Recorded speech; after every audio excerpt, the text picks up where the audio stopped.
رومیوں نے حضور اکرم صلی اللہ علیہ وسلم کے وصال کی جھوٹی خبر پا کر مسلمانوں کے خلاف تیاری شروع کر دی، جس کی خبر نبی کریم صلی اللہ علیہ وسلم کو ہوئی تو آپ نے بھی تیاریاں شروع کر دیں۔ اس غزوہ کو تبوک اس لیے کہتے ہیں کہ یہ جنگ تبوک کے مقام پر لڑی گئی۔ یہ غزوہ رجب 9 ہجری بمطابق سپتمبر اکتوبر 630 عیسوی میں پیش آیا۔ اس غزوہ میں کوئی مسلمان بھی شہید نہیں ہوا کیونکہ لڑائی کی نوبت ہی نہیں آئی۔ اس غزوہ میں مسلمانوں کی جمعیت 30,000 تھی۔ مسلمانوں کے پاس 10,000 گھوڑے اور 12,000 اونٹ تھے۔ اس موقع پر نبی کریم صلی اللہ علیہ وسلم نے مدینہ منورہ میں حضرت محمد بن مسلمہ کو اپنا قائم مقام بنایا۔ یہ نبی کریم صلی اللہ علیہ وسلم کی زندگی کا آخری غزوہ تھا۔ رجب کا مہینہ تھا اور سخت گرمی کا موسم، آسمان آگ برس رہا تھا اور زمین شعلے اگل رہی تھی۔ ریگستان کا ذرہ ذرہ انگارہ بنا ہوا تھا، میوے پک رہے تھے، نخلستان گوشہ جنت تھے۔ ہر آنکھ کھجور کے سنہری خوشوں سے سونا چھین لینے کے لیے بےتاب تھی۔ ان حالات میں دور دراز کے سفر کا خیال بھی ممکن نہیں تھا کہ ایک قافلہ شام سے مدینہ آیا۔ لوگ بھاگ بھاگ کر اس کے گرد جمع ہونے لگے۔ مسلمانوں نے ان سے شام کے حالات پوچھے تو اہل قافلہ نے بتایا کہ کیسر روم کی فوجیں مدینہ پر حملہ کرنے کے لیے تیاری کر رہی ہیں۔ عرب کے عیسائی قبائل نخم، جزام اور غسان وغیرہ بھی ان کے ساتھ شامل ہیں۔ وہ حاکم موتا اور کیسر کی اس فوجی شکست کا بدلہ لینا چاہتے ہیں جو حضرت خالد رضی اللہ عنہ نے انہیں دی تھی۔ یہ خبر فوراً نبی کریم صلی اللہ علیہ وسلم کی خدمت میں عرض کی گئی۔ آپ نے سوچا یہ مقابلہ اس سلطنت سے ہے جو آدھی دنیا پر حکمران ہے اور ابھی ابھی ایران جیسی عظیم اور طاقتور حکومت کو نیچا دکھا چکی ہے۔ اگر اس فوج کو عرب کی سرحد میں داخل ہونے دیا گیا تو ملک کے امن و امان میں خلل آئے گا، اس لیے بہتر یہی ہے کہ اسے عرب کی سرحد سے باہر ہی روک دیا جائے۔ چنانچہ آپ نے تیاری کا حکم دے دیا۔ یہ زمانہ مسلمانوں کے لیے بڑی اسرت کا تھا۔ قحط اور فلاکت نے ہر جگہ ڈیرے ڈال رکھے تھے، ادھر پھل پک رہے تھے۔ ایسی حالت میں روم جیسی حکومت کا مقابلہ کرنا ناممکن تھا، مگر عاشقان رسول اللہ صلی اللہ علیہ وسلم نے فوراً لبیک کہا۔ اب رسد اور اسلحہ کا معاملہ تھا۔ آقا و مولا نے غلاموں سے چندہ کی اپیل کی۔ حضرت عثمان غنی رضی اللہ عنہ نے 900 اونٹ، 100 گھوڑے اور 1000 اشرفی پیش کی۔ سرور کائنات صلی اللہ علیہ وسلم ان سے خوش ہوئے۔ حضرت عبد الرحمن بن عوف رضی اللہ عنہ نے 40,000 درہم پیش کیے۔ حضرت عمر فاروق رضی اللہ عنہ نے اپنے گھر کے اثاثہ جات کا نصف، جس کی قیمت ہزاروں درہم تھی، حاضر کر دیا۔ انہیں خیال ہوا کہ اگر سب سے زیادہ نہیں تو حضرت ابو بکر صدیق سے تو ضرور بڑھ جاؤں گا۔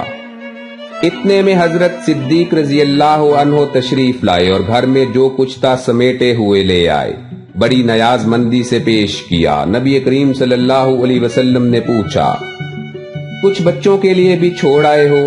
آپ رضی اللہ عنہ نے عرض کیا، گھر میں خدا اور رسول صلی اللہ علیہ وسلم کو چھوڑ آیا ہوں۔ ابو عقیل انصاری رضی اللہ عنہ آئے اور 2 سیر چھہارے لائے۔ نبی کریم صلی اللہ علیہ وسلم نے پوچھا، ابو عقیل صرف 2 سیر چھہارے؟ عرض کیا، حضور علی، گھر میں تو خدا اور رسول صلی اللہ علیہ وسلم کے نام کے سوا کچھ نہیں تھا۔ میں نے رات بھر پانی نکال نکال کر ایک شخص کے کھیت کو سیراب کیا اور 4 سیر چھہارے مزدوری میں پائے۔ 2 سیر بیوی کے لیے چھوڑ آیا اور 2 سیر حاضر ہیں۔ نبی کریم صلی اللہ علیہ وسلم ان سے خوش ہوئے اور فرمایا، ان چھہاروں کو اس چندہ کے مال و اسباب پر بکھیر دو۔ غرض ہر مسلمان نے اپنی بساط کے مطابق بڑھ چڑھ کر چندہ دیا۔ 82 ایسے منافق بھی تھے جو بہانے بنا کر گھروں کو چل دیے۔ منافقین کے سردار عبداللہ بن ابی نے انہیں تسلی دی کہ فکر کی کوئی بات نہیں، کیسر کے پاس بے شمار لشکر ہے۔ اب محمد صلی اللہ علیہ وسلم اور ان کے ساتھی کبھی واپس نہیں آئیں گے۔ کیسر کے لشکر کے حصہ میں تو ان کی بوٹی بوٹی بھی نہیں آئے گی۔ وہ انہیں فوراً گرفتار کر لے گا اور ہتھکڑیاں پہنا کر مختلف ملکوں میں بھیج دے گا۔ جو مارے جائیں گے ان کا خون سرزمین شام پی جائے گی اور گوشت کوے، چیلیں اور گیدڑ کھائیں گے۔ شکر کرو کہ یہ بلا اپنے آپ ٹل رہی ہے اور مریض خود دوا مانگ رہا ہے۔ کیا تمہیں یاد نہیں کہ ابھی پچھلے دنوں قیصر نے شاہ ایران کو کتنی بری شکست دی تھی؟ اس کے ساتھ ہی یہودیوں نے مسلمانوں کو ورگلانا شروع کر دیا۔ وہ کہتے تھے اتنی سخت گرمی میں اتنا دور دراز کا سفر، پھر قیصر کی بے شمار افواج کا مقابلہ کون کرے گا؟ دیکھو قحط نے لوگوں کو بے دم کر رکھا ہے، اب میوے پک رہے ہیں، ان کی نگرانی اور سنبھال کا کام کرو۔ عقل کا تقاضا یہی ہے کہ بہانہ بنا کر یہیں رہ جاؤ۔ آپ صلی اللہ علیہ وسلم کو پتا چلا کہ کچھ منافقین سویلم یہودی کے گھر میں جمع ہیں اور مسلمانوں کو اس مہم میں جانے سے روک رہے ہیں اور ورگلانے کی کوشش کر رہے ہیں۔ ممکن ہے کہ مسلمانوں کے جانے کے بعد کوئی شرارت کرے۔ آپ صلی اللہ علیہ وسلم نے طلحہ بن عبید اللہ رضی اللہ عنہ کو چند صحابہ کے ساتھ بھیجا اور حکم دیا کہ سویلم کا گھر ان مفسدوں سمیت جلا دو۔ طلحہ رضی اللہ عنہ نے حکم کی تعمیل کی، مکان پر پہنچے اور آگ لگا دی۔ منافقین چھت پر چڑھ گئے اور ادھر ادھر کود گئے۔ نبی کریم صلی اللہ علیہ وسلم نے اپنے لشکر کا اندازہ لگایا تو اس کی تعداد 30,000 تھی۔ مدینہ پر سبا بن ارفتہ رضی اللہ عنہ کو اپنا نائب مقرر فرمایا اور حضرت علی رضی اللہ عنہ کو اہل بیت کی ضروریات کے لیے مامور کیا۔ نبی کریم صلی اللہ علیہ وسلم اپنے جان نثاروں کے ساتھ نکلے اور سنیت الوداع میں قیام فرمایا۔ عبداللہ بن ابی بھی اپنی منافقین کی جماعت کے ساتھ شامل تھا۔ وہ اپنے لوگوں کے ساتھ زباب پہاڑ کے نیچے ٹھہرا۔ جب نبی کریم صلی اللہ علیہ وسلم اپنے لشکر کے ساتھ چل دیے تو یہ مکار اپنے آدمیوں کو لے کر واپس چلا آیا اور آتے ہی حضرت علی رضی اللہ عنہ کے متعلق مشہور کر دیا کہ نبی کریم صلی اللہ علیہ وسلم نے علی کو جان بوجھ کر پیچھے چھوڑ دیا ہے۔ منافقین کا یہ فکرہ جوں ہی حضرت علی رضی اللہ عنہ نے سنا، آپ نے ہتھیار لگائے اور لشکر کے پیچھے چل دیے۔ اسلامی لشکر جوف میں مدینہ سے 3 میل کے فاصلہ پر تھا کہ حضرت علی آ پہنچے اور عرض کیا، یا رسول اللہ، منافقین کہہ رہے ہیں کہ آپ نے جان بوجھ کر مجھے پیچھے چھوڑ دیا ہے۔ آپ صلی اللہ علیہ وسلم نے فرمایا، وہ جھوٹ کہتے ہیں، تم واپس جاؤ اور اہل بیت کا خیال رکھو۔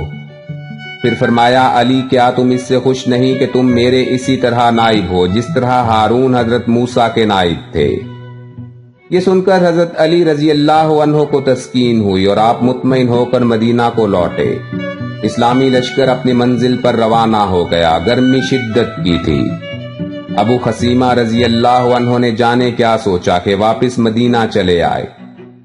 انہوں نے دیکھا کہ ان کی دونوں بیویوں نے باغ میں 2 خیمے لگا رکھے ہیں اور ارد گرد چھڑکاؤ کر رکھا ہے۔ دونوں نے ابو خصیمہ رضی اللہ عنہ کے لیے کھانا اور ٹھنڈا پانی تیار کر رکھا ہے۔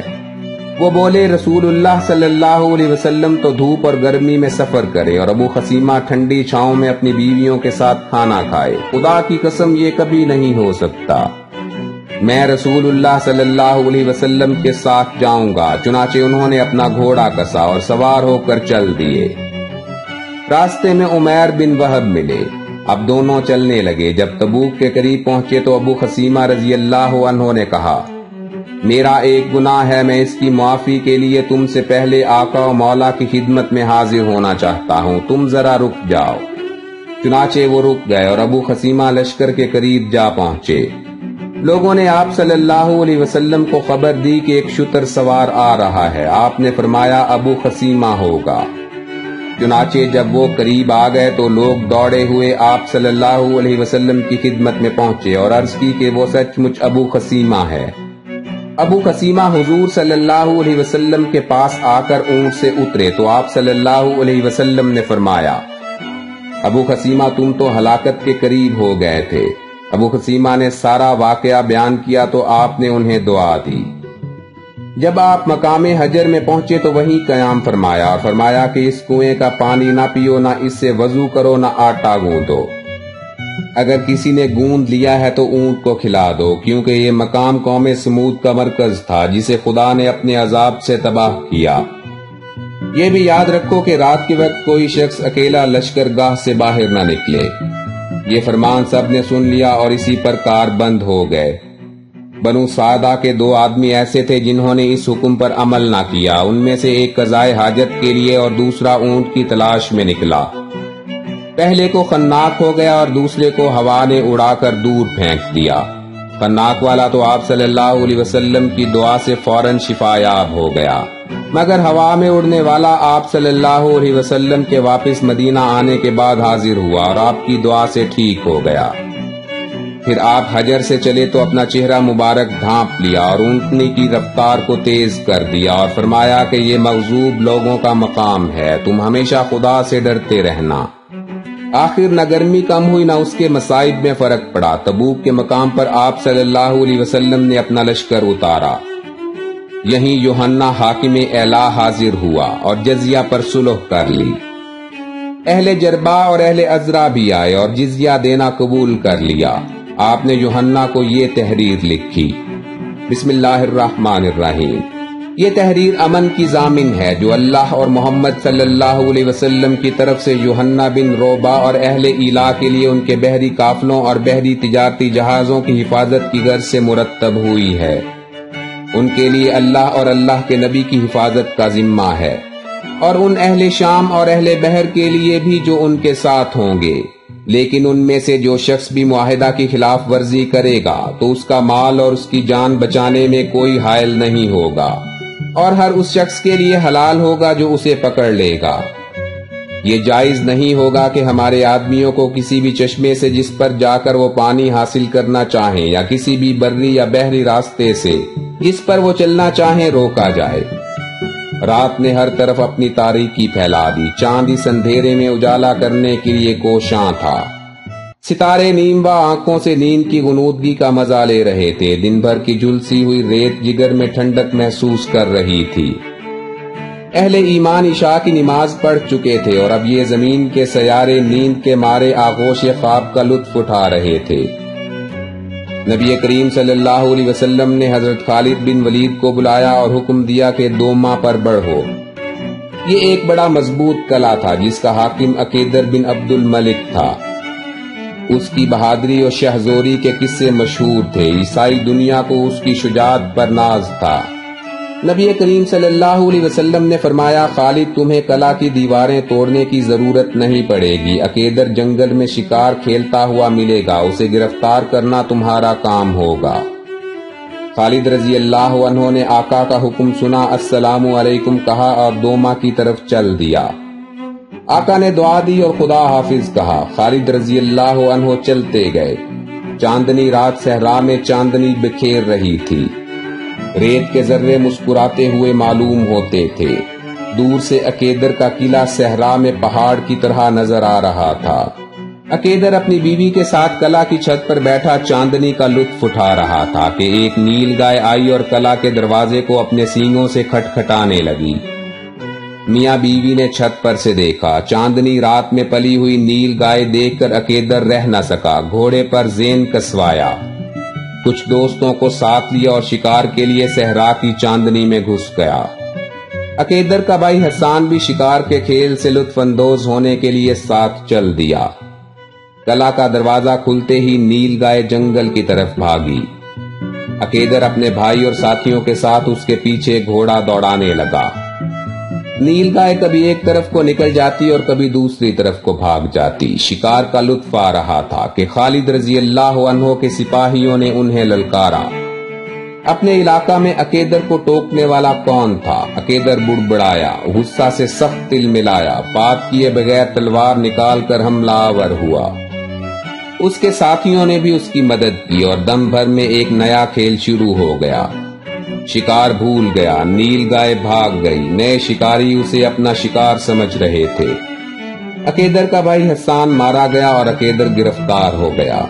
خالد رضی اللہ عنہ اسے لے کر نبی کریم صلی اللہ علیہ وسلم کی خدمت میں حاضر ہوئے۔ آپ نے جزیہ پر اسے رہا کر دیا اور وہ اپنے قلعہ میں واپس چلا گیا۔ نبی کریم صلی اللہ علیہ وسلم 1 ماہ تک تبوک میں قیام پذیر رہے، مگر کوئی رومی فوج مقابلہ پر نہ آئی، بلکہ رومی ڈر گئے اور انہوں نے حملہ کا خیال ترک کر دیا۔ مگر یہ فیصلہ بھی کر لیا کہ نبی کریم صلی اللہ علیہ وسلم کی وفات کے بعد مدینہ پر حملہ کر کے مسلمانوں کو تہس نہس کر دیں گے اور شہر کی اینٹ سے اینٹ بجا دیں گے۔ 1 ماہ کے قیام کے بعد نبی کریم صلی اللہ علیہ وسلم مدینہ کو واپس لوٹے۔ مشہور اسلامی جنگوں پر ویڈیوز دیکھنے کے لیے یہ چینل سبسکرائب کر دیں اور ساتھ ہی گھنٹی کے نشان کو بھی دبا دیں تاکہ آپ کو ہماری ہر نئی آنے والی ویڈیو کی نوٹیفیکیشن بر وقت مل سکے۔ زندگی رہی تو جلد ہی کسی نئی ویڈیو کے ساتھ آپ کے سامنے حاضر ہوں گا۔ اپنا بھرپور خیال رکھیے گا۔ اللہ حافظ۔